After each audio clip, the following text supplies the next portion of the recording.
A couple of years ago, my family experienced the death of my father. I got a call from my family that said that Dad didn't have much time left. And I was in shock and a little in denial. So I gave Dad a call, and in that short conversation, he confirmed that he was dying. It doesn't matter how much you think you're prepared, death is shocking. And I must admit I was a little sad. I was sad that I was going to miss out on hanging out and watching a football game with him, praying with him, and just talking.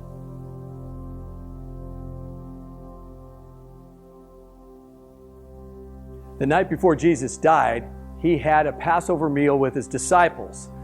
And at that meal, he told them that he was going to die also. And he gave them bread and wine as a reminder of his death. And I'm sure, just like me, that they were a little shocked and probably a little in denial and a little sad. Now, after the meal, they went to the Mount of Olives. And at the Mount of Olives, Jesus told all the disciples that they were all going to deny him. Now, Peter, being Peter, defiantly said, "I will never do that." And Jesus looked at him and said, "Not only will you deny me once, but you'll deny me 3 times.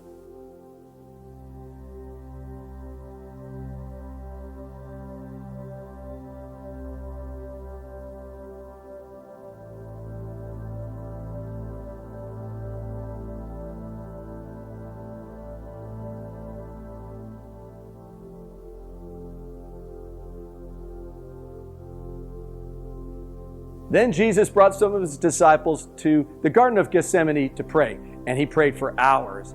He prayed so passionately that he was actually bleeding from his pores. And then Jesus asked, "If it is all possible to take this cup from me," but then he said, "Not my will, but your will be done." Now, Jesus prayed alone while his disciples slept. And that, kind of like all of us, we want to be faithful, but we struggle with it. And then what he did is he went and woke up his disciples.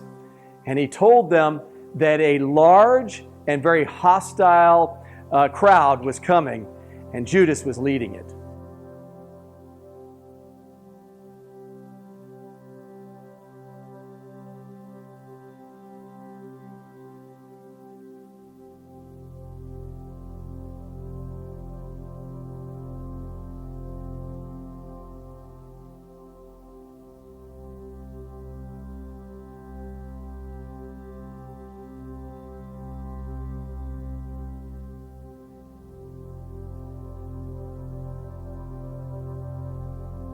Now, Jesus was brought before the Sanhedrin, and they falsely accused him of blasphemy. Now, back in those days, that was a death sentence. Now, at the same time, Peter was kind of lurking around, and 3 different times people said, "Aren't you a follower of Jesus Christ?" And he denied that 3 times, just as Jesus said he would.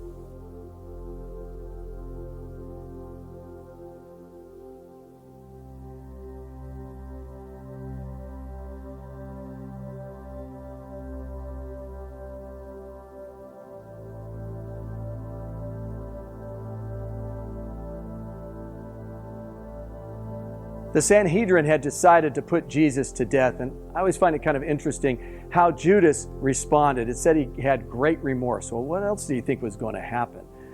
I mean, he had sinned against this man, and then he put this innocent man to death.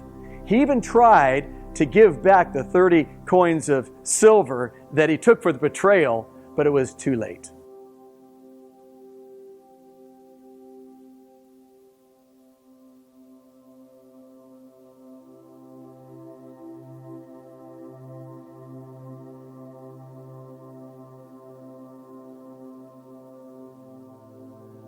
So now Jesus was brought before Pilate, and he happened to be the governor of the area of that time. And Pilate really didn't know what to do with Jesus. And haven't we all been caught up in that kind of situation where it seems like it's impossible and we try to find a solution to overcome it?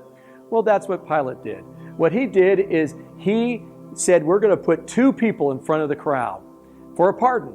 One was Jesus, one was Barabbas, an awful, evil man.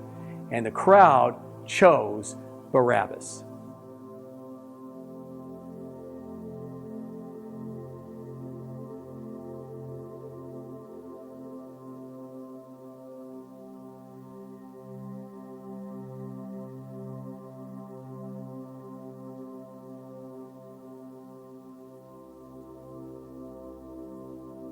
Now Pilate was frustrated with the crowd, and he said he just washed his hands of the whole deal.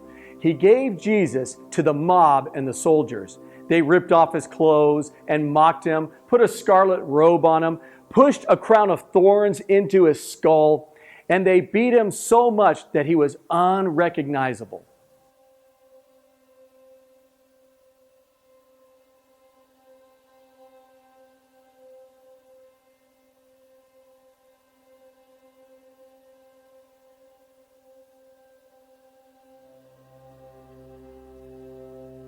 Then the soldiers made Jesus carry his cross, but he was so beaten he couldn't do it. So they made a man in the crowd take the cross and bring it to Golgotha, which is the place of the skull.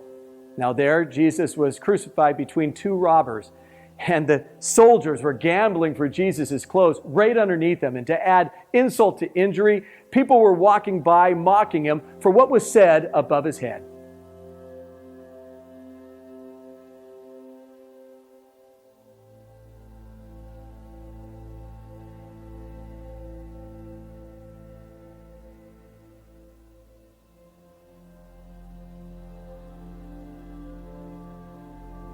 I find it interesting that they believed that the phrase King of the Jews was an insult when in fact Jesus was king. Now Jesus hung on the cross for hours, and the clouds covered the sky and became dark. And Jesus looked to his Father and said, "Why have you forsaken me?"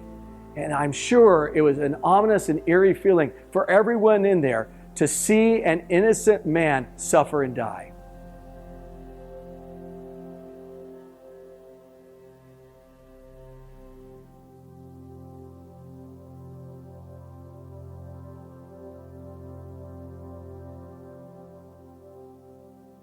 Jesus became our sacrifice for us, our Passover lamb. And as Jesus discussed during the Last Supper, which was a Passover Seder, he ended blood sacrifice by becoming our blood sacrifice. There is no redemption without blood, and today we all have redemption by the blood of Jesus. And as we take communion, this is signified by the blood offered by Jesus in the cup, and he has offered his body, which is represented by matzah, or bread without leaven in it. As we discussed, Passover is a holiday where we avoid leaven, that is, avoid sin. Jesus becomes sin for us, and he's our sacrifice. He is a perfect lamb, no blemish, sinless, never a bone broken. So as you get ready to take communion at a time of your choosing, remember that Jesus, as Isaiah 53:5 says, his body was pierced for us, and by his stripes we are healed, symbolized by what we see on the matzah, or whatever bread you're taking this evening. Remember that. Jesus said, whenever you do this in remembrance of me. And then Jesus, in the spirit of redemption, because Passover is about redemption, and there is no life without the blood of redemption, Jesus offered his own blood and said, whenever you partake of it, do this in remembrance of me.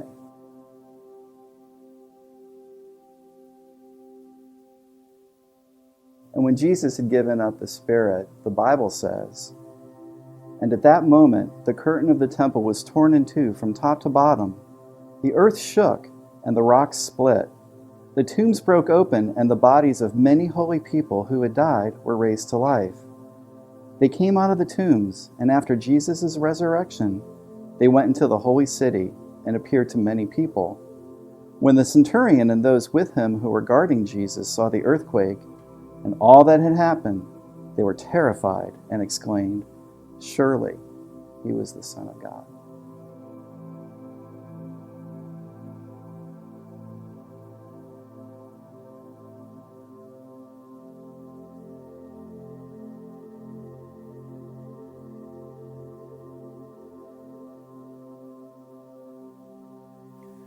On this Good Friday, take some time to reflect on what the Son of God, Jesus Christ, has done for you. May the Lord bless you and keep you. May the Lord make his face shine upon you and be gracious to you. May the Lord turn his face toward you, and may you experience his shalom, his peace in your life.